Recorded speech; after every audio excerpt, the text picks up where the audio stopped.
I can assure you that what you will observe is a vast wasteland.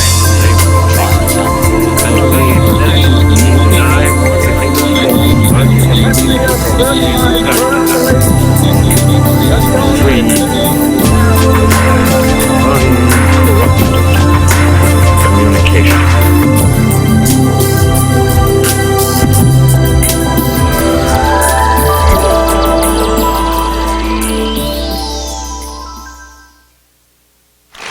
Good evening.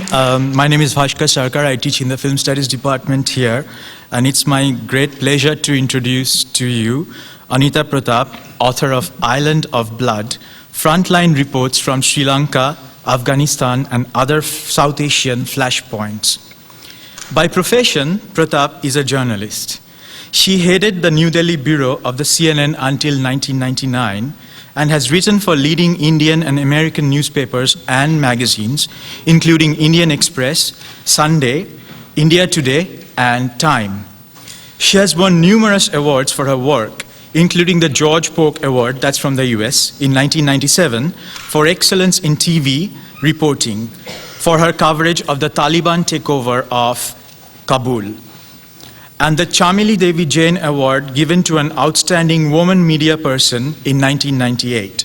Now I want to pause here for a second and want to think about this notion of a woman media person.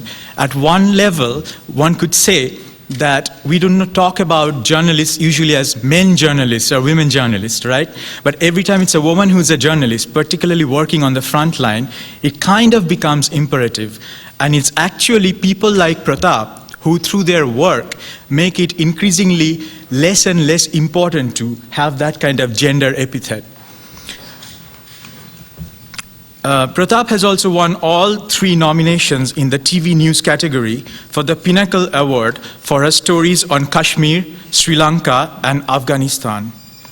Kashmir, Sri Lanka, and Afghanistan, flashpoints in a modern world riven by continuing ethnic strife, border disputes, and political battles. It is not surprising that a journalist would be interested in these ongoing struggles. After all, it makes for good copy. What is fascinating, though, is the remarkable empathy and understanding with which Pratap brings these milieus to life, often interweaving her own experiences with the reportage. So on the one hand, there's this will to document what's going on, but she infuses that with her own personal accounts, her own brushes with terror. This is anecdotal journalism at its best, which goes beyond the ethnic war, the nuclear standoff, or fundamentalist oppression to bring alive for us what is really at stake: poverty, education, healthcare, women, children, history, and memory.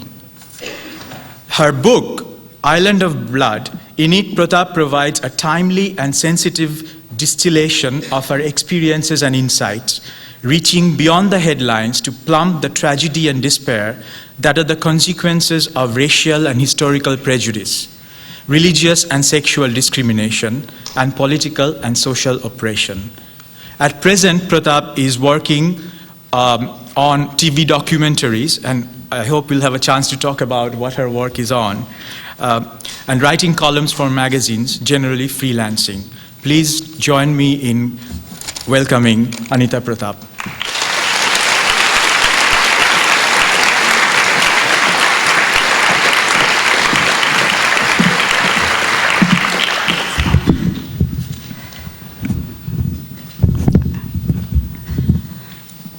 Hi, this is an impressive audience. I think the biggest that I've had on my book tour.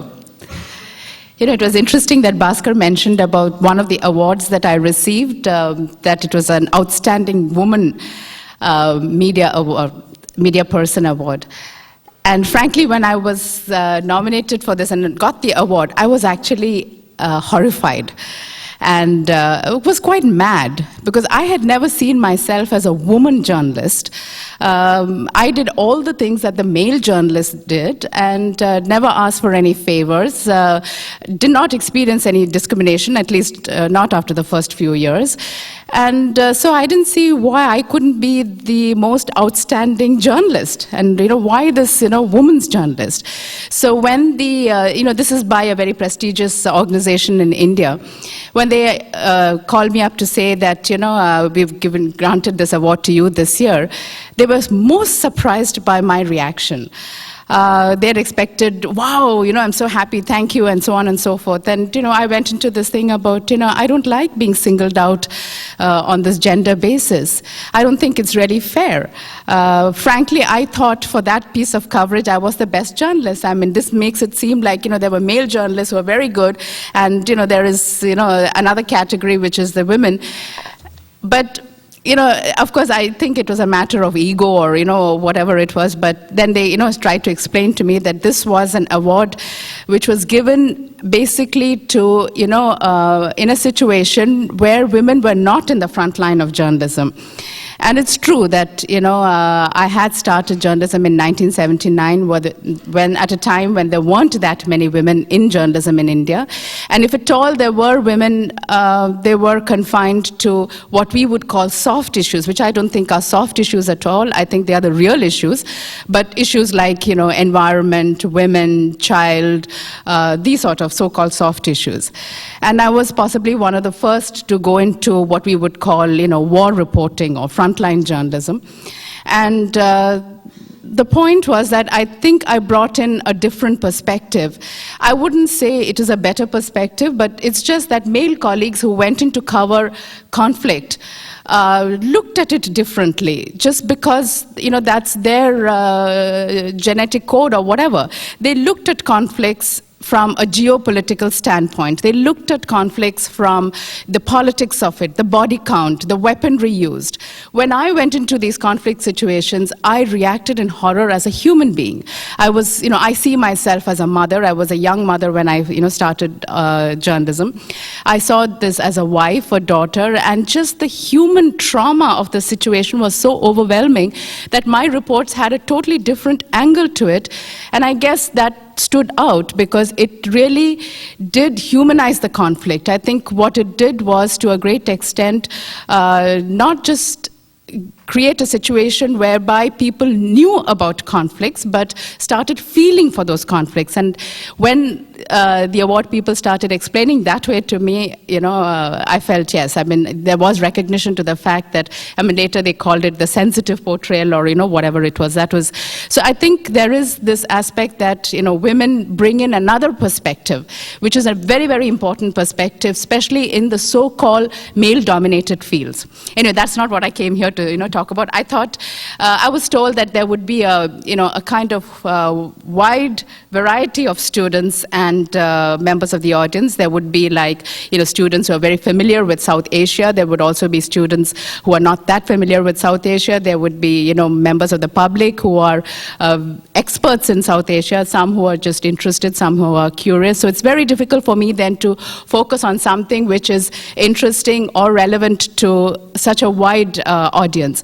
So I thought I would rather focus a bit on terrorism, which is something that I've been covering for so long, and which of course has now become a worldwide phenomenon. Every now and then through history, the world takes a right-angle turn. By that I mean a dramatic shift from the past. Something happens which revolutionizes life, which kind of transforms life. There is a sense of a radical departure from the past, a sense of before and after.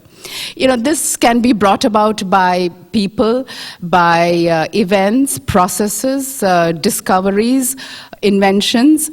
But once something like that has happened, you always have a sense that there was a past and there's a future. There is a radical, what I call the right angle turn.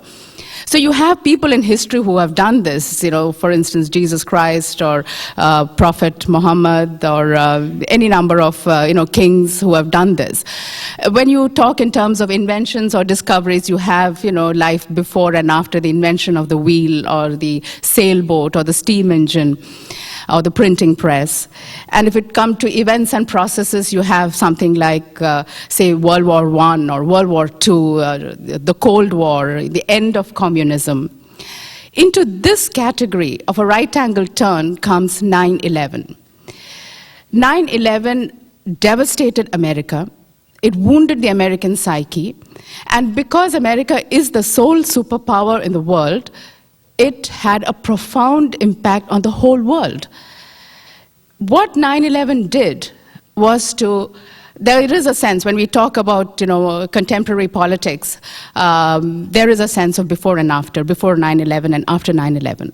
And what 9/11 really did was to bring terrorism into the focus of international attention.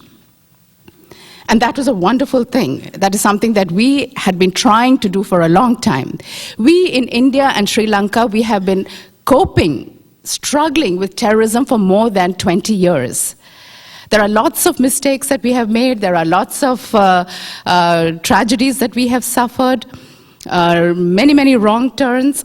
But this has not been a one-off event for us. This has been a constant part of our daily existence. And what I would like to talk about are some of my experiences and reflections on the basis of having covered terrorism right from the time it was born in my part of the world. I happened to enter journalism in 1979, which was around the time that problems were festering in Punjab, in Sri Lanka, and of course in a couple of years they became full-fledged terrorism. And having witnessed the birth, the rise, and the kind of trajectory that terrorism takes, it is with a sense of dismay that I see a certain similar pattern. The causes that lead to the rise of terrorism and the trajectory tragically seem to be quite similar. I'm not a historian, I'm not a scholar. My understanding of terrorism is purely empirical. What I have seen by going into areas and living with people, both the terrorists as well as the government, with the ordinary villagers, in places like Punjab, in places like Kashmir and Sri Lanka and Afghanistan. My understanding, as I mentioned, is only from what I have gathered from the field.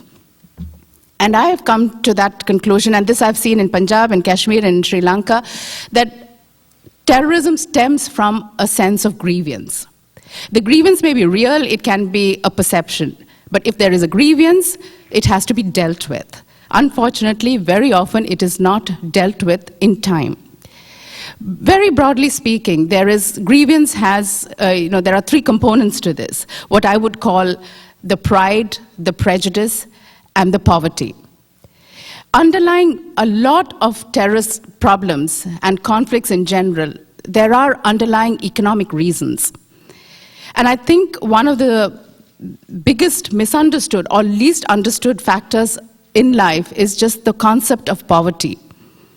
Why are some people poor in certain areas? It's not out of laziness, it's not out of stupidity.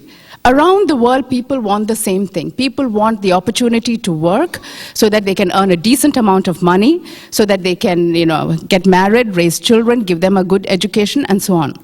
That's what most people around the world want. And yet, in certain areas, even today, there exists a situation whereby a section of that population is unable to break out of this, is unable to break out of the shackles of poverty, which is not a fair situation. It is invariably the result of social exploitation. There are small groups that have taken control over the levers of economy and actually ruthlessly and brutally keep people out. There are, for instance, how do you explain the phenomenon of child labor in India when there is a large number of adult people who are unemployed? It's a question of exploitation. Likewise, there is this whole thing of wrong government policies. There is corruption in the government, they're doing all kinds of other things instead of focusing on poverty. Underlying the phenomenon of poverty is injustice, and that is far more difficult to bear than even poverty. The very fact that there is an unjust system whereby a group of people are unable to break out of. And in a lot of conflict situations, you find that there is this poverty, there is this sense of injustice. And a large section of the so-called cannon fodder of terrorism come from this strata, a section of youth who feel that they have nothing to lose. You would not believe it, in Punjab there was a time when the youth could be recruited into terrorist organizations by just promising them a pair of jogging shoes. That's all it took. So therefore, there is this, one aspect of this is the poverty, the injustice, and the disparity. Then you have this phenomenon of prejudice. There is a group of section, again in society, that indulge in hate propaganda, who are bigoted.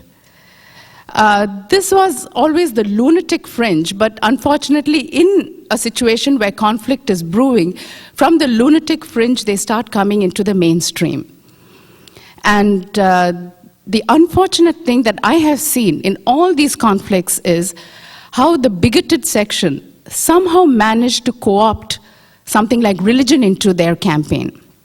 No religion in the world talks of hatred and violence, but in every such conflict situation, every such terror situation, there is a tendency to misuse religion and use religion as a rallying force to get the support of the community. So they hide behind ethnic identities or religious identities, but precisely because this is a very powerful, compelling, and emotional rallying factor.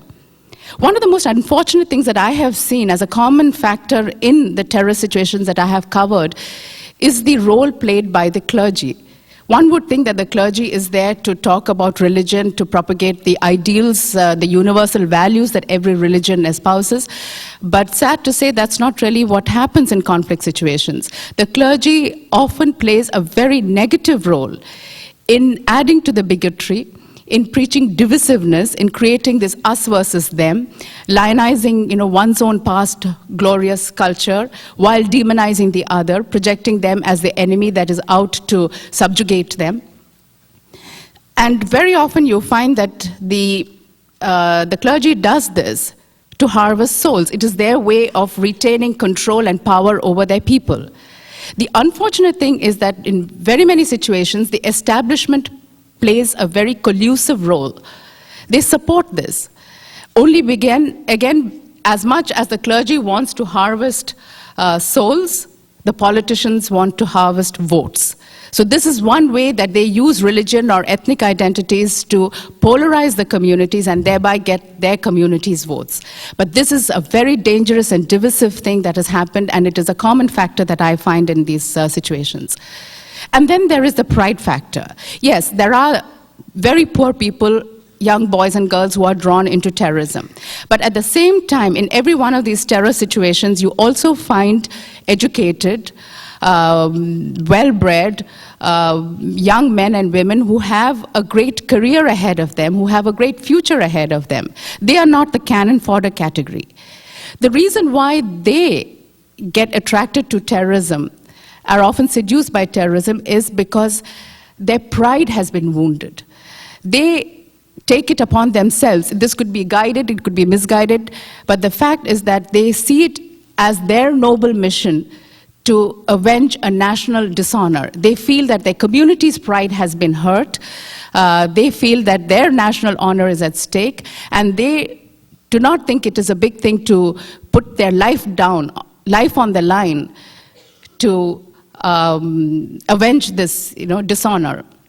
Into this category comes most of the terrorist leaders, so to speak. They are people with a lot to lose, and yet it is a matter of pride for them. Then the question comes, if these are broadly, there are many more, complex factors that go into, the making of a terrorist situation. But broadly speaking, if you're looking at these three as, three common elements, how does one tackle terrorism then? The mistake that all governments make is that when terrorism erupts, the automatic response is military. You militarily try to crush terrorism. And again, the experience in Sri Lanka and in India shows that militarily fighting terrorism is a very important component, but is not the only component. It cannot be. You have to have a holistic approach to dealing with terrorism. So on the one hand, if you're talking in terms of the poverty factor, the economic reasons, there has to be a crying need for good governance in these areas. Today, what is as intolerable as poverty is the question of injustice and disparity. And this is where globalization comes in. Why has globalization become such a powerful, why are there all these protests against globalization? More than anything else, what globalization has done is to arouse a sense of injustice in a section of society that feels they're not reaping the benefits of it, and it has aggravated disparity. That is much more intolerable to take. If all of us are reasonably poor, it's okay. Or if there isn't that level of disparity between the poor and the middle class, it's still okay. But when you have a section of society that's flaunting their wealth, then it becomes much more difficult to accept the fact that despite your best efforts, you are remaining where you are or even actually going down lower. So you have to have good governance. Governments have to deal with issues like education, employment, healthcare. And today, again, thanks to globalization, to internet, to satellite television, jet travel, people know what is happening around the world. People are much more educated than they were before and much less patient and tolerant about injustices and disparities. So therefore, governments have to tackle this at an economic level, have to provide jobs and security for their people, and create a situation whereby people have too much to lose if they take to violence. Only then can you have a proper antidote to this phenomenon. Then when it comes to prejudice, this is where I feel that the military component has to work, because with bigots you cannot talk. They will not have, you cannot have a rational dialogue with them. So if there is hate propaganda, then that has to be crushed. There is no two ways about it. You cannot be squeamish about this, because people don't, hate campaign often leads to bloodletting. So that has to be tackled militarily. If there are terror cells, that has to be smashed, because these are people, they are fighting with you with the weapons and bombs, and therefore the military component comes into this. But there is another aspect which I think deserves a great deal of attention, and that is that time has really come for the moderates and the scholars in each one of these religions to come up front and disabuse all these lies, nail these lies that these bigots are perpetrating. So if Islam today around the world has acquired a reputation of being a violent religion, which is such a falsehood, anyone who has studied Islam and who has read Prophet's lives would agree that this is a peaceful religion. Yet Islam has been misinterpreted and misused by the bigots to get religious and moral sanction for their campaign.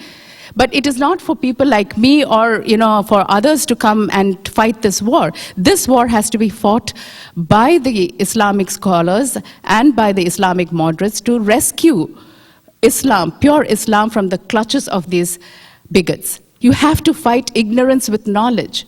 They are the custodians of knowledge. They know exactly what the Quran has said on various occasions, and it is for them to come up front and start nailing these lies and exposing these people. And then we come to the pride aspect. Pride, I think, is one of the it is the trickiest aspect to deal with, because it is pride, it is human emotion, and people have their sensitivities right below the surface of their skin, and even unintended things are misunderstood. So that is where a lot of effort has to be undertaken, and often governments, precisely because they are not good at handling these sort of situations, they are not known for their sensitivity or for their individualistic attention, often aggravate the problems. This is where communities can reach out to each other, I feel, and address but this is the section of society, the so-called people with wounded pride are the people that can be won over. They are the ones that you can, deal with and, have a dialogue with and enter into a debate and, try and redress this problem. That responsibility, I think, lies with every one of us. That is at an individual level, at a community level, to try and just listen. So often just listening to the other person's point of view is enough to get, much of the anger out of the system.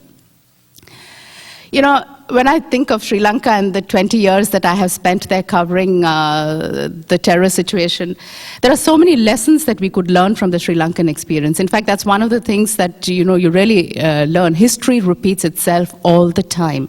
When I was in college, I remember wondering why I had to learn about all these dead men and women and how does it matter. And in my own career as a journalist, I've realized not just ancient or medieval history, but contemporary history repeats itself. And it's just astonishing how nobody seems to learn a lesson from history. People don't learn lessons from their own experience, let alone from other people's experience.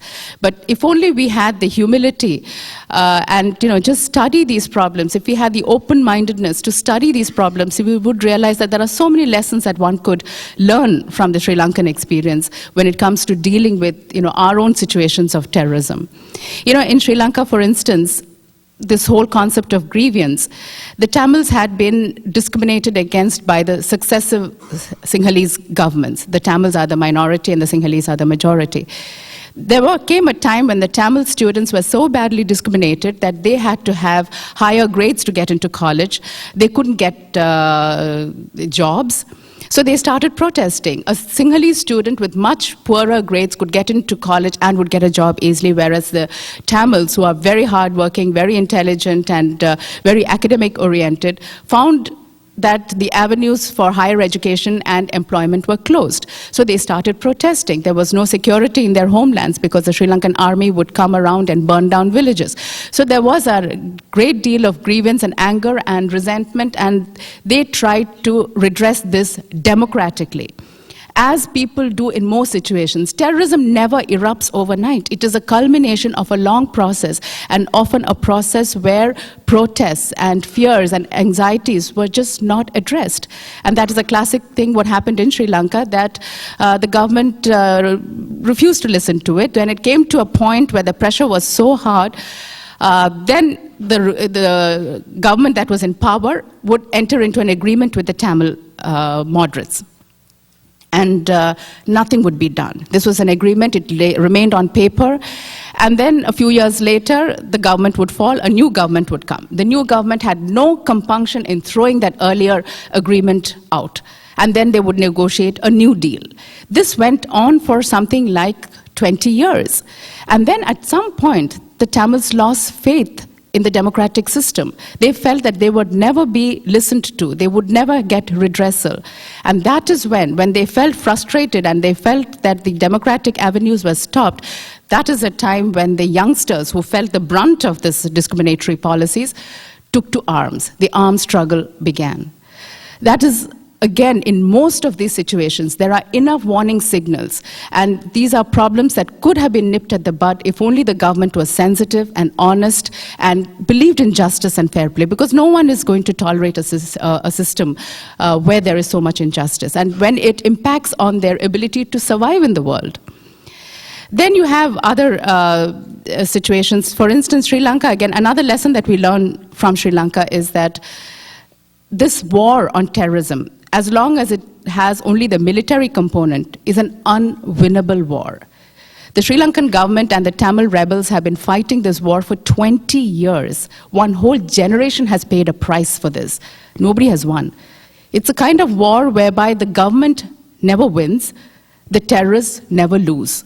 So it will just go on, and the result of this is that the country starts suffering economically. There is no question, once violence and once terrorism takes root, there's no such thing as the minority being subjugated and being punished. The whole community, the whole nation, both the minority and the majority will suffer. They will come down.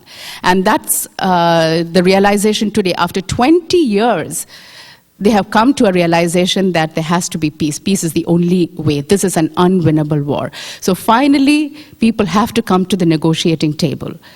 The trouble is, by the time this process has happened, there's something like 10 or 20 years, so much of mistrust has been built up, so much of hostility has been built up, that it is a very dangerous and tricky and slippery path towards reconciliation. So easily tempers flare up, suspicions are aroused again, and the whole thing breaks down again. And having been in journalism for the last 25 years now, one of the areas of concern to me in conflict situations has been the role of the media.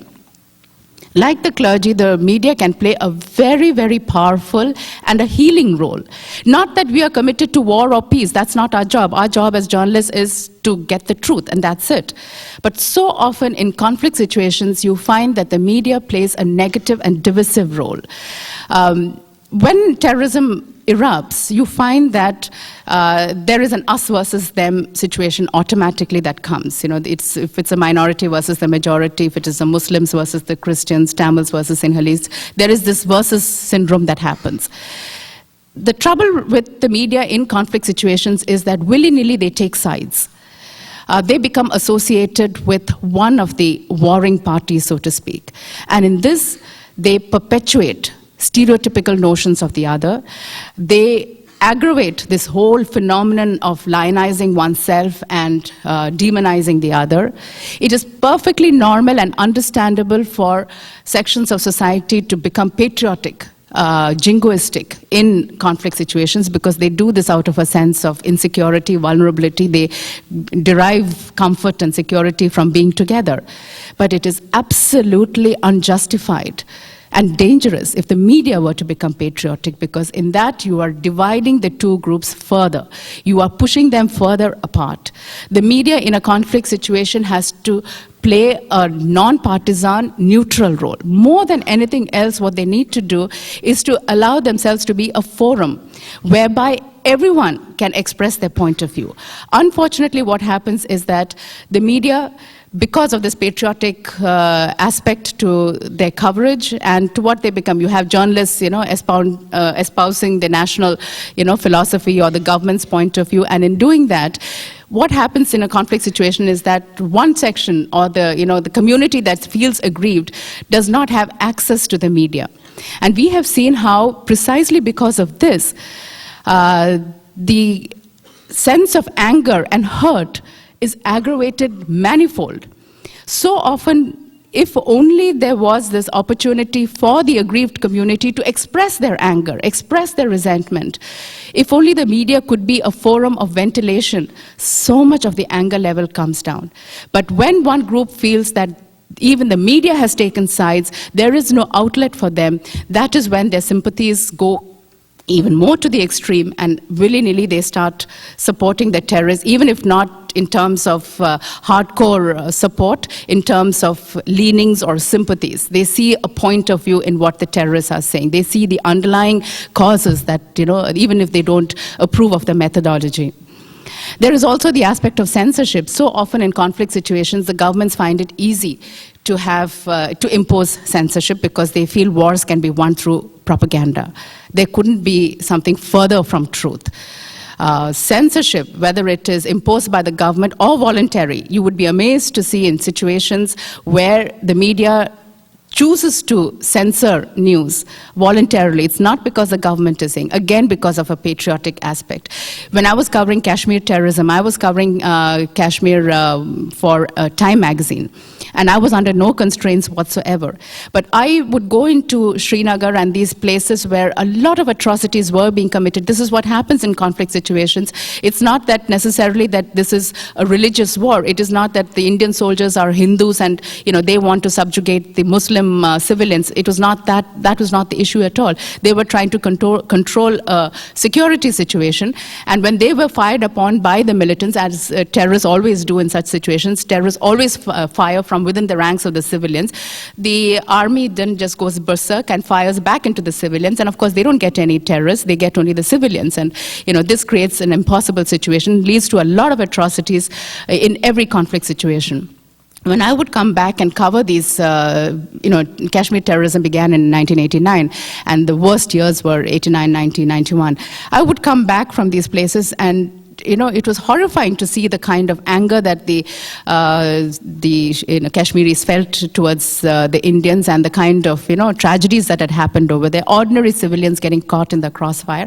I was amazed to see how there were Indian journalists too there, writing for Indian newspapers and magazines, but would not come back with that kind of story. Voluntarily they censored because this was a patriotic issue. This was an issue. There was no directive from the government of India to any of the journalists saying that, we expect your coverage to conform to a certain national standards or patriotic standards. Nothing of the sort. This was entirely voluntary. And even the biggest newspapers in India chose to underplay the violence and the public resentment as part of their patriotism, their patriotic duty to the government of India, because Kashmir they saw as a dispute between India and Pakistan, and if they wrote about the terrible situation that was going on in Kashmir, this would be playing into the hands of Pakistan, and therefore the government of India would suffer. My point is that it is not for us journalists to be patriotic. The government of India has to do the right thing in terms of addressing the people's problems there. We cannot perpetuate a lie. It is our job to report the truth. And the governments have to work in spite of us, not because of us. But in this process, what happened was that the Kashmiris got even more alienated from India because they felt that the truth about their situation, their conflict situation, their harassment, their victimization, their suffering was not making it into the Indian media at all. And the Indian media, again, because of the kind of voluntary censorship, bulk of the Indian people did not know exactly what was going on. And because of that, there was no positive pressure on the government to do the right thing and to have certain inquiries against soldiers' atrocities. You had a situation where the violence continued and the problem became worse. Then a lot of our reports, the Time magazine would come out with these reports, and of course initially I was attacked for doing those things, but later more and more stories started coming out. Gradually there was an understanding, and then of course the Indian media also started reporting about the atrocities and the violence that was being perpetrated. And gradually there came a realization in the Indian government that yes, there is a genuine problem. This is not entirely created by Pakistan. Pakistan might be aggravating the situation, but there is a genuine grievance that the Kashmiri people have towards the Indian government. It is a problem that has to be settled. You have to address their needs. You have to restore proper and meaningful democracy to them. And this really helped the government to go towards a path of reconciliation. And Kashmir today is better, even though there is a high degree of violence, it is better today than it was 10 years ago. So the media does play a very, very divisive and negative role when all they have to do is to report the truth and be fair-minded, give an equal opportunity for all the participants in a particular conflict situation, give them access, give them a forum for ventilation. That itself will help greatly. The job of the media is to report what is happening around the world. The question you could ask is, why would I want to know about terrorism in Sri Lanka, this tiny little island in the Indian Ocean, or about the Taliban, read about the Taliban repression in Afghanistan, or Hindu-Muslim rioting in India? The reason is simply that we are in a globalized world. We have to know what is happening around the world. Knowing does not mean that you have to justify it or you have to condone it, but if you can try, it is so important to understand what is going on simply because that's the only way you can try to deal with it. And we all have to deal with these situations today because no longer do we have the luxury of living in our cocooned world. We don't have the luxury anymore. Even if you don't go to these conflict zones, these conflicts have a way of visiting you. 9/11 showed that. The recent outbreak of SARS again proved it. It broke out in a remote province in China, but before you knew it, because of jet travel, it had spread to different parts of the world and nobody was safe. Canada was not safe. Singapore was not safe. So today we don't have that luxury to remain isolated from what is happening around the world. We are interconnected, we are interdependent, and what happens in another part does affect us. Yet, the fact is that this is not one world. This is not a homogeneous world. We all live in different stages of development. In a country like India, we have something like 5 different centuries that coexist simultaneously. If you go to one part of India, people are still traveling in bullock carts. For my next book that I'm working on, I had to do the research in a village where even today there is no electricity, there is no running water, there are no approach roads. Life is exactly today as it was 2,000 years ago. Nothing has changed. So life is different. Cultures are different. When we sit here, it is so hard to imagine that even today, when you come to college, you wear your jeans, you don't think twice about it. But for a girl in Kashmir, it is an act of ultimate courage and defiance if she were to wear jeans. And girls have paid a high price. Terrorists have thrown acid on their face because they dared to wear jeans. There are parts in South Asia where a husband has no compunction in burning his wife to death because she has put too much salt in his food. There are situations, there were times in Sri Lanka when we take our democratic rights for granted. Most of us don't even bother to vote. But in Sri Lanka, there was a time when to vote means to die. The militants, the terrorists, the JVP, this is the Sinhala hardcore, the Sinhala rebels had issued a boycott call and said no one is allowed to vote, and those who vote will be killed. And there is a moving passage in my book, which is one of the most moving episodes in my life, where I saw this man deciding that he will go and vote. Why? Because he felt this was the duty that he had to do. He was 61 years old, he had retired, and he had earned a lot. I mean, he had not earned a lot, he had a modest life, but he had lived well. He felt indebted to his country, and he said, terrorists are not going to tell me what to do and what not to do. I believe in democracy. Democracy is the only way Sri Lanka can come out of this cycle of violence. And he went to vote, cast his vote, and he's hit by a JVP sniper and dies before our eyes. This is what the reality, even today, in a variety of countries are, even today, however different it is. The point is, life is different, cultures are different. And yet, having covered these different conflict zones and having lived relative peace and safety in India, and live now partly in Vienna, where my husband is posted, or travel abroad extensively on holidays, there is one thing which is universal. No matter where you are, human emotions are the same. A mother who has lost a child to a bullet or to a disease or lack of medical attention in Jaffna grieves exactly the same way that our mother in Santa Barbara would if she were to lose her child. There is no difference. Joys, sorrows, aspirations, ambitions, these are universal. And that is why in this book of mine, it is not a scholarly presentation, it is not an academic analysis of the history of conflicts. I don't go into that. There are experts well qualified to do that. What I have done in this book is to present a human interest presentation of life in the conflict zones, meeting with an amazing cast of characters, being in terrifying situations that by God's grace you would not need to go. But I think it is important to realize that such situations exist, and one has to do something in terms of protecting one's own freedom. Today, there are a large number of people out there in the world who are fighting against freedom, against democracy. These are the bigots.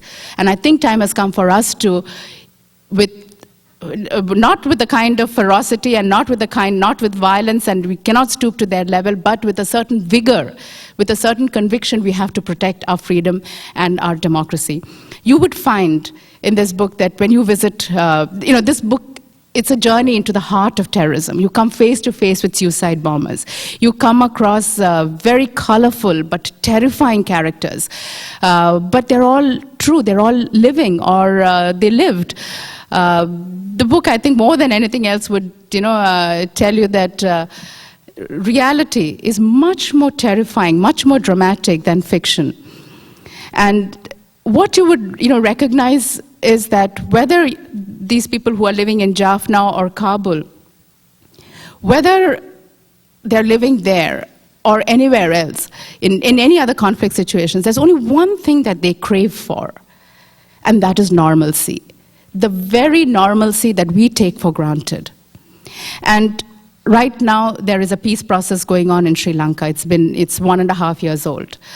It's hard to predict which way it is going. It's so easy to rush into war. It is so hard to make peace because there's been a history of bloodletting on both sides. Revenge is a phenomenon that recurs. You get into this, cycle of vendetta and revenge, and it's so hard to break out of it.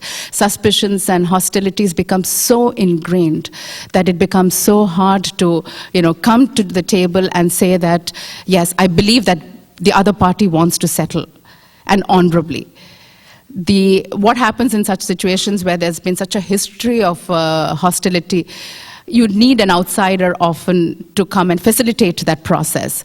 But at the end of the day, no outsider can help solve that problem. The solution must come from within, and it has to be from the main combatants in the war, who have to come to terms with the fact that, yes, this is unwinnable. Now, how do we proceed in a way whereby neither side loses face? That becomes a very important issue. That's one of the reasons why I think that Kashmir, which is, I believe, and I'm criticized in India for saying that, but I believe is one of the most dangerous spots in the world, simply because India and Pakistan have fought several wars over this disputed territory. And today both are nuclear capable, and very quickly rhetoric can spin out of control.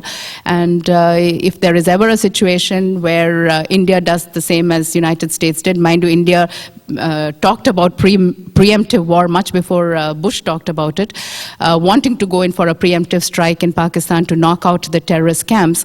The point is that if something like that were to happen, Pakistan is not going to keep quiet. It's a violation of their sovereign airspace, and they would hit back. And before you know it, both sides are hitting at each other. And one thing leads to another. Quickly things get out of control. And then the fact is that both are nuclear capable.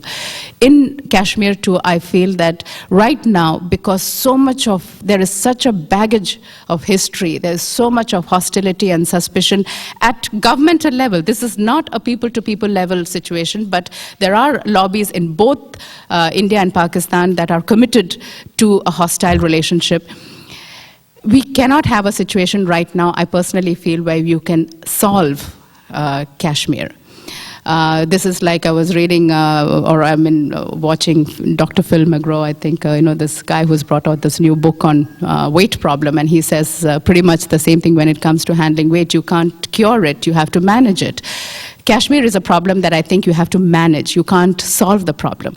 You have to manage it in such a way so that the violence decreases, people's situation improves a little bit, and both sides bring their rhetoric down, provide economic development, bring a sense of justice and honor to the people of Kashmir, and hope that the rhetoric is kept at a manageable level so that it never spins out of control, creating a potential for a nuclear exchange. So the best way really is to manage, because in solving right now, there's too much of emotions and passions and involved, tied up to this, so that if you have a solution, it would quite easily be that one group is going to feel that they've lost face. And that is a critical component in solving a problem. Both sides must feel that they have won something, or both sides should lose a little bit, but you cannot have a situation where one has lost something. In Sri Lanka, we find that this is now the most tricky phase, because people have become addicted to peace. For the first time, the Tamils in their homeland have experienced peace. There's not been, landmines have not been blowing up. There's not been aerial strafing and naval shelling, which has been the way of life for 20 years. So peace can be very addictive, and I think this is one thing that must be encouraged even more. The talks themselves are faltering, but I take courage from the fact that for the first time, talks have faltered in the past, but whenever talks broke down in the past, there was an automatic resumption of violence. For the first time, there has been no automatic resumption of violence. So the ceasefire is still holding, whereas the peace talks have run into difficulties.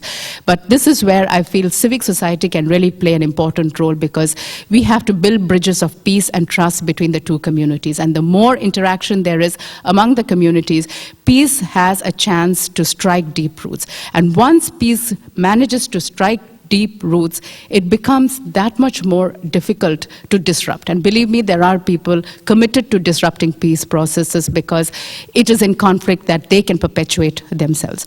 But one has to think of ordinary people, because the bottom line is that ordinary people in conflict zones want only normalcy, the very normalcy that we take for granted, that we get so bored and frustrated with. But this is what they crave for. They want to just send their children to school, safe in the knowledge that the child will come back and not get hit by bullets in some crossfire and encounter between the rebels and the government, or step on a landmine. This is all that parents want. Husbands want to just go, fishermen want to go out into the sea and catch their fish and bring back and sell and make money, and that's all they want, normalcy. And I think that is an underlying message in my book, that let us celebrate the ordinary, let us appreciate the normalcy, because all it takes is a flash of a second for life to change, and for life to change irrevocably. And 9/11 showed that. Thank you.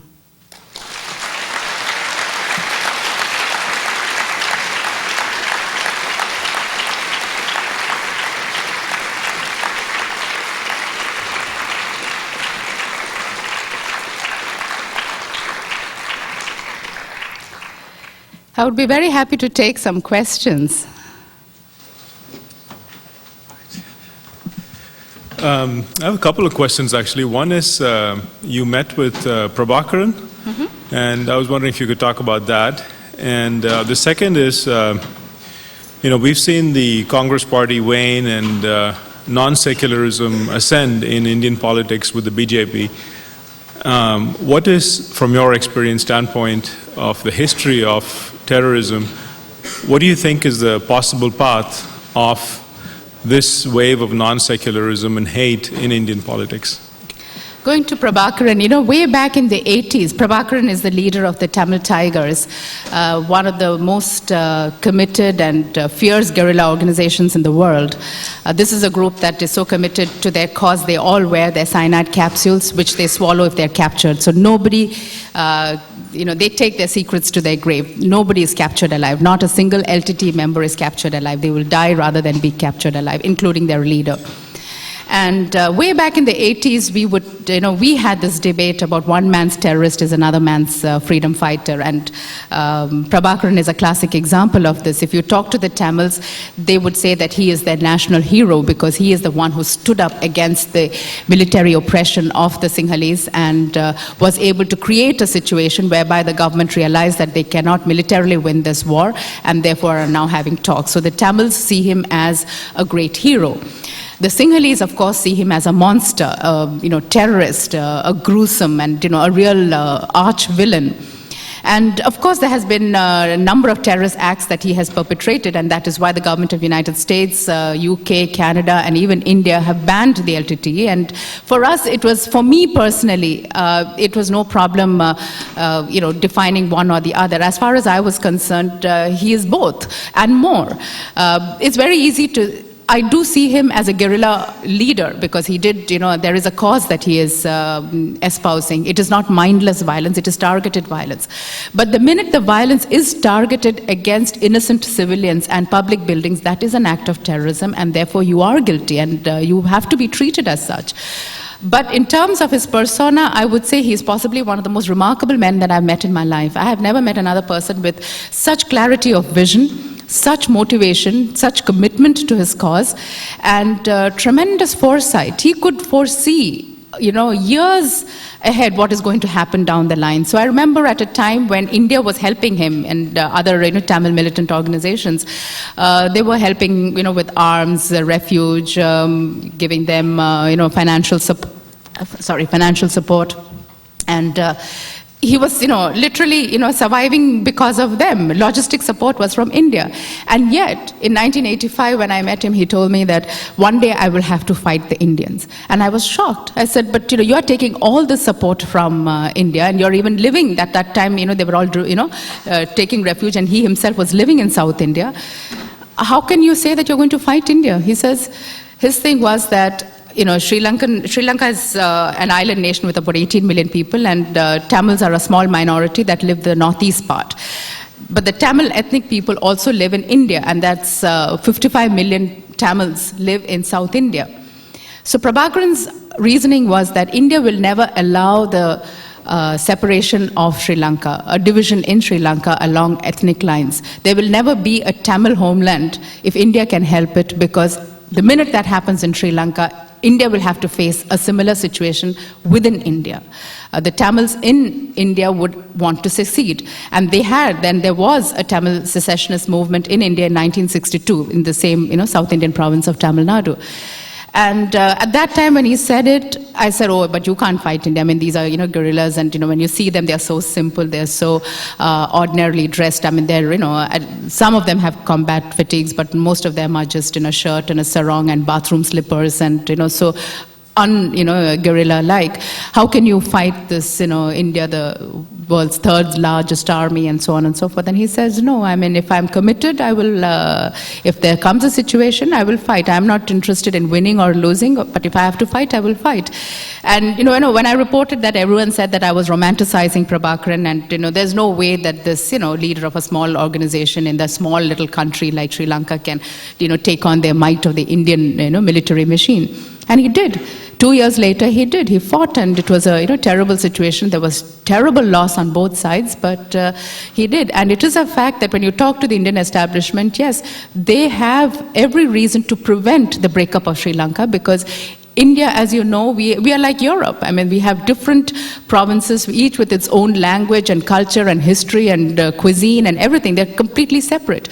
And if one province, if Tamil in Sri Lanka got their independent homeland, that would encourage the Tamils in Sri Lanka, in Tamil Nadu, to do the same in India, and we have different provinces. As it is, we've had problems in Punjab and Kashmir that wanted to secede, and then we've also had situations in the northeast. So this is something that India would always prevent, and he was very, very clear about that. And even about talking about whether he would get his Elam, he's fighting for his separate state called Elam, and he said at that time, whether I get Elam or not, this is in the 80s, he's saying, whether I get Elam or not would depend on domestic factors as well as international factors.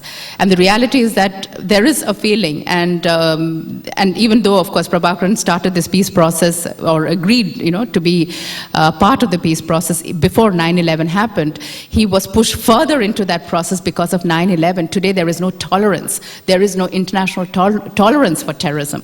And that has, pushed him further into the peace process. So there are these international factors that he was well aware of. But of course, at the last time that he when I met him, he said, but there is focus and focus. There is focus right now. Big countries can't remain focused on one particular subject for very long, and that could well be prophetic again. So we don't know how, he can, I haven't met him now to see what his, next prediction is. Coming to India, there has been this growing, what we call Hindu fundamentalism, or, the rise of the Hindu right wing. And this is a result, and you find this, again, going behind religion, a result of economic problems, of injustice, and there was a time, and this you find when the secular wings of government, whether it is the politics or generally society, the governance, if it is not able to deliver, people often rally behind religion, and this has happened in very many countries where people tend to go behind religion. In India, what happened was that the Congress party started appeasing or pandering to the Muslims only for votes. They were not really interested in uplifting the Muslims. Had that been the case, no one would have any problems with that. In fact, there are studies in India that show that the plight of the Muslims is even worse than our Dalits or the untouchables, because these are people who are terribly impoverished.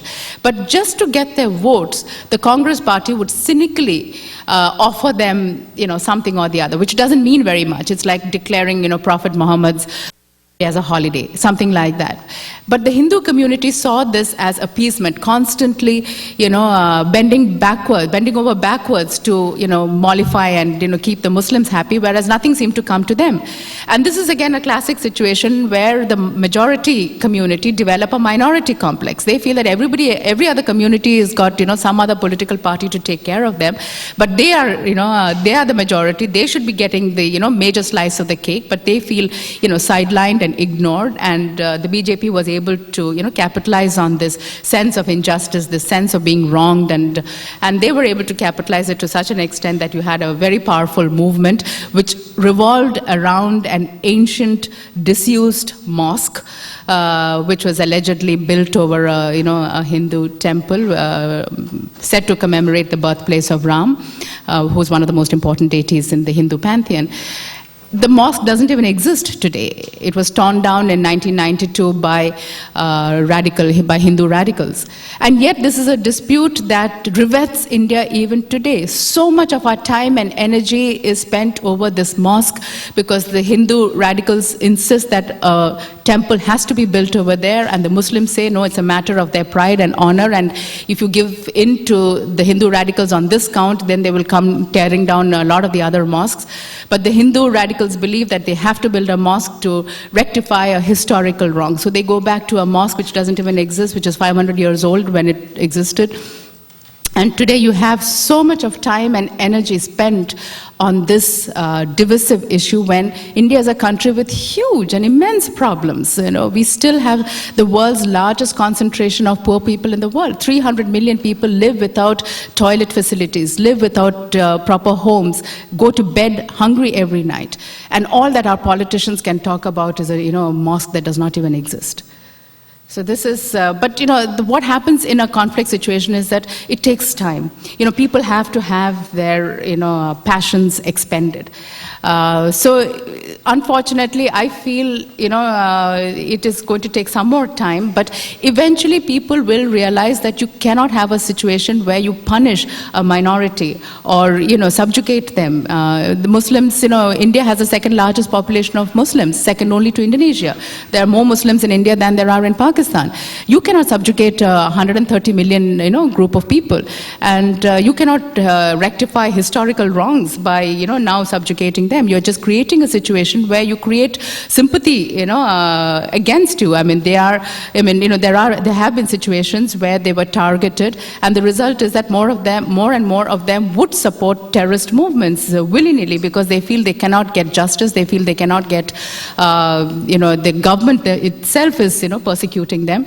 So you create a situation like this, but eventually what people will realize is that Hindus and Muslims have to live together. We are economically and socially interdependent on each other. To give you an example, all through the 70s we used to have riots in certain parts of North India, but then in the 80s it stopped.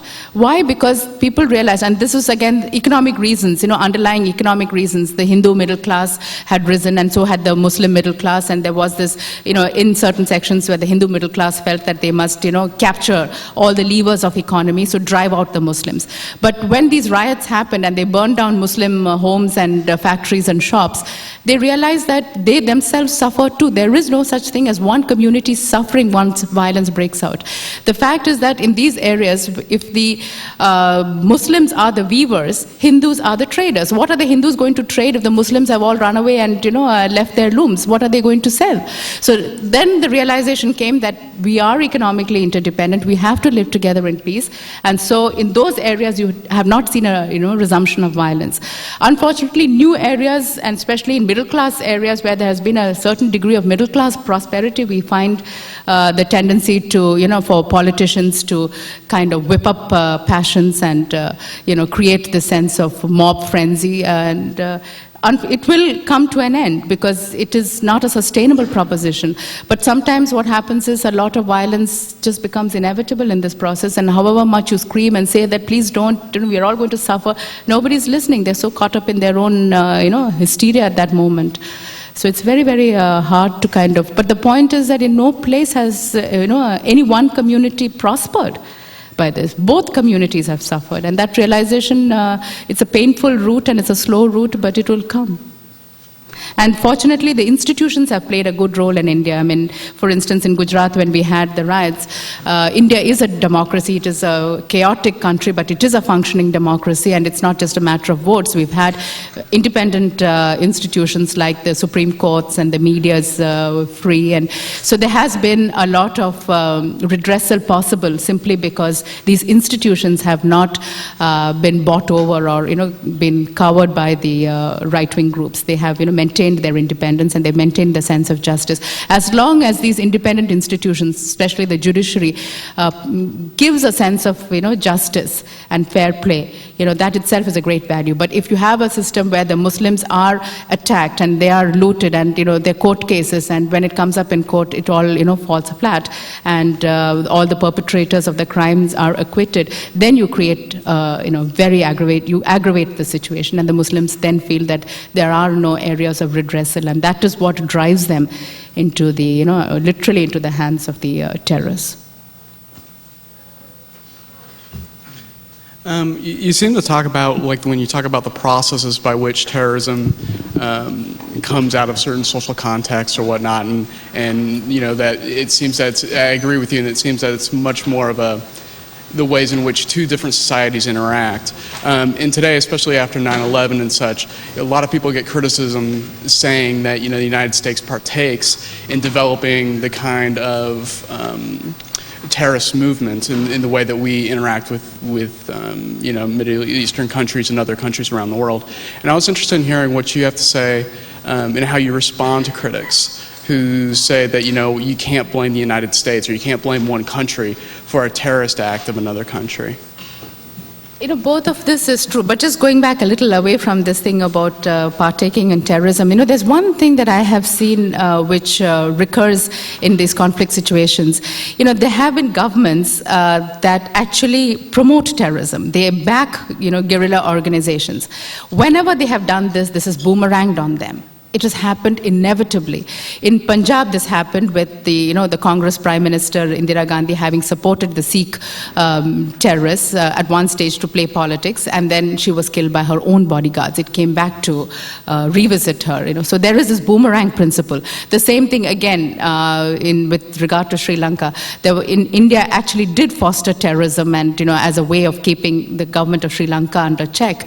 And the result was that our own Prime Minister Rajiv Gandhi was assassinated by the Tamil Tigers. And then you have the United States that actually, funded and armed and trained the Mujahideen. And now, unfortunately, that was, again, in the Cold War to fight against the Soviet occupation of Afghanistan. And now they've come back to, haunt the United States. So whenever, countries have undertaken this, which is a cynical use of state power, they have never benefited. The boomerang principle has come. This is, in Hindu philosophy, we believe in karma, and this is, it revisits you. The sins revisit you. As to the, there is this worldwide perception of the United States as having fostered terrorism because of its unfair practices, especially with regard to the Middle East and in certain other countries. Also with regard to, in a lot of these, it is true that the Islamic belt is one of the most poverty-stricken areas in the world today. And it is also true that there were attempts by the local people to protest, because what they had seen was a high degree of corruption, unemployment, and disparity, because these are ruled by corrupt and tyrannical regimes. You look at the Middle East and you have some of the most despotic regimes in power over there. And whenever the people tried to express their discontent, wanted redressal, of course they were crushed ruthlessly. The anger that these people have against the United States is that they feel that the United States had supported these tyrannical regimes because of their oil interest or their strategic interests. And so there is this, that is where the anger and resentment against the United States come. But they feel that had the United States not given its support, perhaps they might have been able to topple them or, get a certain degree of redressal. So it's, but at the same time, for them to, blame everything on the United States is patently false, because the fact of the matter lies that these are areas where the problems are within. It's not United States that made them poor. It is not United States that made the, local regimes corrupt. The fact of the matter is that these are corrupt and dictatorial regimes, and it is, there haven't been that kind of, civic institutions that can challenge this kind of power, and so they have to, and it is a fact that in a large section of these, in this area, religion has been misused to keep people poor and backward, to subjugate women. So these are problems that the Islamic community have to address themselves. They have to look within, because a lot of the problems lie within. Finally, if they want to really improve and go forward in life, they have to bring up the solutions themselves. It's not for the United States or anybody else outside. They cannot solve these problems. The problem must be solved from within.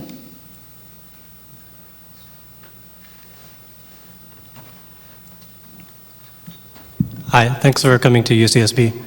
My question had to do with why the mainstream media doesn't really report or recognize state-sponsored terrorism. Sorry, what is it? Why the mainstream media doesn't really recognize or report the mainstream media, how it doesn't really report or recognize state-sponsored terrorism, like invading sovereign countries or what Israel does to Palestine. This is what I mentioned. The decision not to cover state terrorism often comes from within the media, that they prefer not to challenge the authorities. And, it is easier to curry favor with the establishment, and this is where ownership of media institutions really has a very powerful role to play. When the media is concentrated in the hands of a few, the danger, and in the hands of a select few who have other business interests, it is very difficult for them to challenge the authorities or the administration. They prefer to keep their eyes closed because they have a lot to lose, and they curry favor. They get policies in their favor if they promote the government agenda. So especially in a conflict situation, you have to have plural points of view. It is, conflicts often arise in multicultural societies, and therefore the multicultural points of view must come out. And so it is so important to have media ownership to be diversified to the extent possible.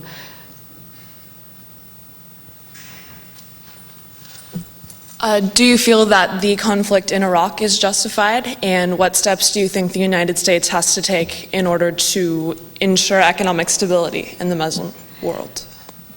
Well, I think the whole world saw that the war on Iraq was not justified. And today, yes, things are coming out, whether it is not discovering the weapons of mass destruction or, that this war was not justified. That the UN should have been given more time, the inspectors should have been given more time to, do what they were doing. And that is why the whole world was protesting against war. And if the Europeans, and this is, this protest was not just confined to the Muslim world, it was spread across the world. It was there in Europe. And, anyone who has experienced war, if I speak so passionately against war, it's because I have seen what war does at ground zero level, what it does to people.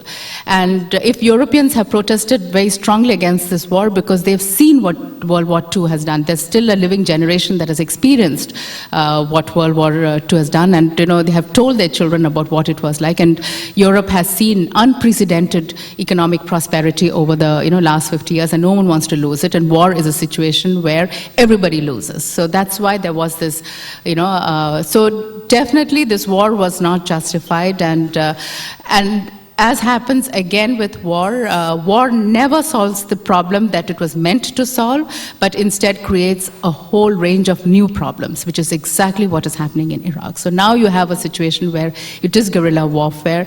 Whether the government admits it or not, they are bogged down, and soldiers are dying, people are angry and resentful. This is exactly a repetition of what happened to the Indian troops in Sri Lanka, and, which I have covered personally. And I mean, the reasons why the Indian troops went into Sri Lanka were totally different, but once fighting breaks out, it's an impossible situation for the so-called occupying army, and you are seen as an occupying army by the people who live there, for whose interests you ostensibly went in. It is inevitable in this. Again, people don't learn from history, so there's no point repeating this, but it is inevitable, and history shows us this, that the US troops will be brought back. The question is when. This is an impossible situation. They're not going to be in a position to solve this, and it's an unwinnable war, and that the troops will be brought back. What history also teaches us, and now I'm not, it might seem like a prediction, but I'm just basing it on what history has told us, what my experience in Sri Lanka has taught me personally. Very often the government that has sent the troops find it impossible to bring them back, because so much of their pride and prestige is tied to that decision. It often takes a new government who can take an objective analysis of the ground situation, gets objective feedback and data, and then takes a decision which is not linked to pride and honor or anything of the sort. It's just related to ground realities and what is best in a given situation. Why perpetuate a mistake? So the tendency then to pull back the troops would come over there. As far as dealing with the Muslims, I think the important thing is at the community level. You see, the trouble is this. Now, Muslim sensitivities are right up there. I mean, and so often one doesn't even intend it. There is no intention to insult or hurt them, but they are sensitive now. They're hypersensitive, and they misinterpret a lot of things, which even though you don't intend. To give you a small example, when I was coming in from Vienna on the plane, there was an incident where there was, these two men, looked Caucasian, asked the stewardess to bring in their double scotches, exuberant men on a long flight, 9 hours to JFK. So the stewardess got them, she was very nice and courteous, and, but then, soon they get drunk and then they behave in a boorish manner. And then the stewardess gets irritated, obviously. I mean, she's seen millions of these men. They go on these long flights, get drunk and misbehave. And so she was a little curt to them. Purely gender. This was an irritated female stewardess, who was, ticking off these two men who are now, exuberant and not exuberant. They were getting a little too, sexually, kind of active with her. And so she just put them, down and quite firmly. So then, they kind of piped down, and then food came, and they had asked for special food apparently, but she served them the wrong food. And they got very angry, and they said, this is not what we had asked for. She was furious by this time. She was tired, and these men were misbehaving, and so she just grabbed it out of their hands like that, Just the peaked stewardess, that's all. There was nothing else to this. And I'm sitting right next, and I can watch what was going on. And before you knew it, it became a huge fight. These men got up and started shouting at her and, accusing her of all things, and she also yelled back. And before you knew it, it had become a Christian versus Muslim thing. She apparently knew that they were Muslims. I mean, I didn't know. They looked Caucasian to me, but then clearly, in the flight manifest, because they wanted food, their names, she knew their names, and, so must have, because, she just, there was this, verbal duel, and then she walked on a little ahead, and then the whole, airplane, everybody was looking, at this scene. And then she was telling everybody else, this is the trouble with these Muslim men. They're so badly behaved, they're not allowed to drink in their countries, and they come out and then they drink and they misbehave. And, the last time that I was here, one of these men, even slapped me. And everybody was so angry, and, all the other people, they completely sympathized with the stewardess and said, yeah, and, you could see everyone saying, yeah, these Muslims are really bad news, this, that, and the other. And by this time, the stewardess had brought, her supervisor, and the supervisor came in and told the two men, saying, if you don't behave when we land in JFK, I will be handing you over to the security. Bad news for them, So then they shut up, and they were so angry, they refused to eat any more food. They just sulked over there, angry and resentful. And so then, they just, kind of hid into their seats after that. And then I, the journalist in me, leaned over. I wanted to make sure that they were Muslims, because, I couldn't tell, frankly. They looked Caucasian to me. So I leaned over and, offered them some food, because I felt, like me with my brown skin, I'm neither here nor there. So, he might not, take it as a matter of insult. He was very clear, I don't want food from you, or people. So I offered him, I had some food, and I offered him, I said, why don't you eat something, because it's a long flight and you'd get hungry. No, we don't want anything. And, he started ventilating, these people are so rude, and, this is it, they think they conquered us. Maybe they conquered us a long time ago, but, this is, today, and, so on and so forth. So then I asked him, I said, where are you from? They were from Uzbekistan, and, they're Muslims, and of course, everything fell into place. But, the fact of the matter was that this was not a Christian versus Muslim situation. This was a purely gender issue with the irritated stewardess ticking off two drunken men. There was no religious aspect to it, but very quickly it got out of control, and there was a mob reaction. And these two men felt isolated and angry, and they might have brought it upon themselves, but at the end of it, it reinforced their image of Westerners and Christians as people who are rude to them and insulting them, and and they live in New York. And when I watched them go, I said, two angry, resentful people have gone into New York, and this is what terrorism, the worst thing to happen in terrorism, because terrorists are like fish. Just as fish needs water to survive, terrorists need an aggrieved population for support. You need an aggrieved population into which you can hide into, and willy-nilly, at our social level, because we don't think of it. The stewardess, I can vouchsafe for her, integrity. There was no question of, looking down on Muslims or anything like that. But that's how very quickly that fight evolved into. And this is what you see all the time, and this is what you sense from the Muslims who feel that they are now being, typecast, and they are being, seen as the other, the enemy. They're all as terrorists. exactly what the Tamils experienced in Sri Lanka. Every Tamil was seen as a terrorist because Prabhakaran was, the LTT was indulging in acts of terrorism. And this is how the communities just get further and further away. And everyone then has a horror story to tell, which, then tells them that this is how they start giving support and sympathy to the terrorist organizations, even though most people will not support terrorism and, especially the violent aspect of terrorism, but willy-nilly the pride aspect, the sense of being aggrieved tends to foster terrorism. Hi, thanks for speaking. Just the media focuses so much on negative for many reasons, I'm sure, but do you feel that in India there are any certain areas, regions, or cities where it is harmonious and where people of different religions are living together in harmony, and why do you feel that it is working? It's so true about media, depicting only the negative, but that's the unfortunate logic of the media. We report only what's bad news. If it's good news, why would we bother to broadcast that? If power is running over here, why would we bother to, say that power is running? If there is an outage, of course we would make a big story. So that's the relentless logic of the media. We only, report bad news. But especially in conflict situations, I think the media would do a, great service if they just spoke about, in a conflict situation when there is so much of violence and mistrust, if they could point out stories of trust and peace, because that is news. In a conflict situation, that conforms to the value of news. So being positive is news there in that situation. So if only the media could see that, when you are conforming to your journalistic standards and requirements, but in doing that, you can really help turn around a situation, because you are then inspiring other people to do the same.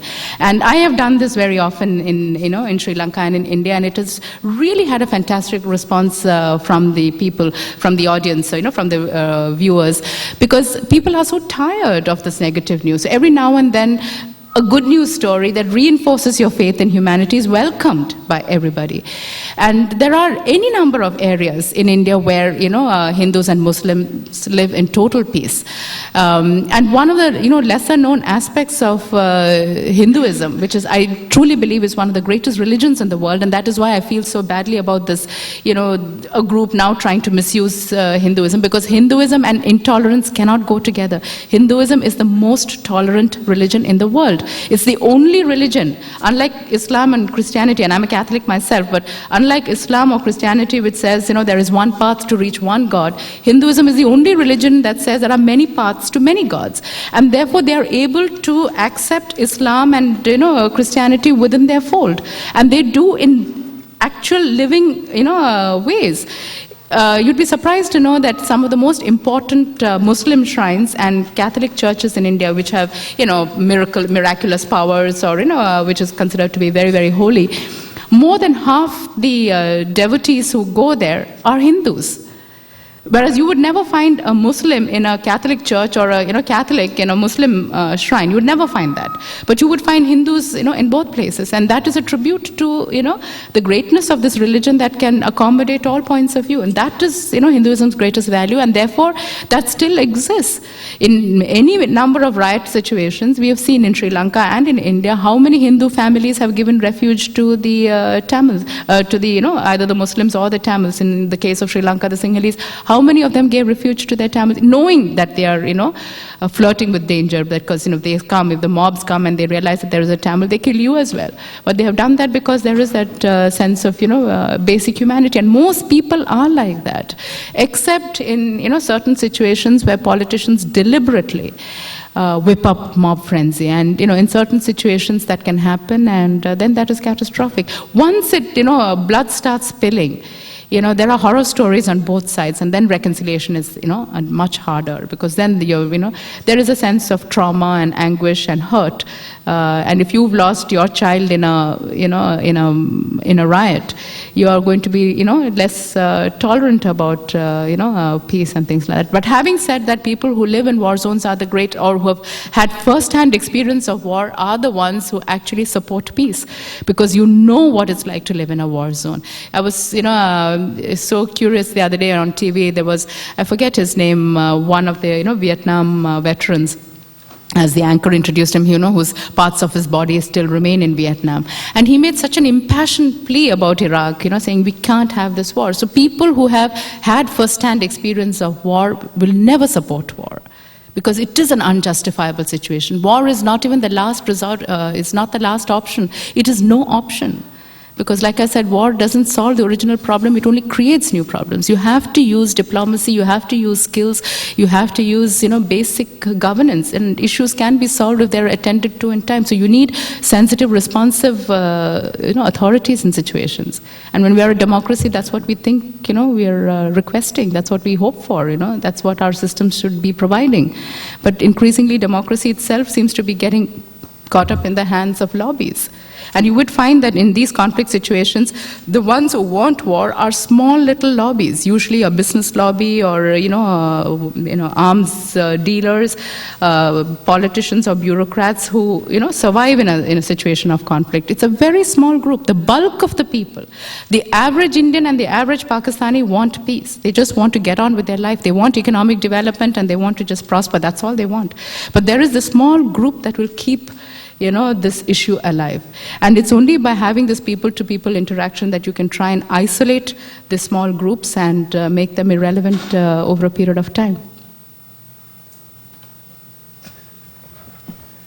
Well, I want to thank you for coming to UCSB, Anita, Pratap, and I want to thank the audience that's here. A reminder that there are books for sale in the lobby, and Anita will be signing in the lobby. Thank you very, very much. Thank you so much.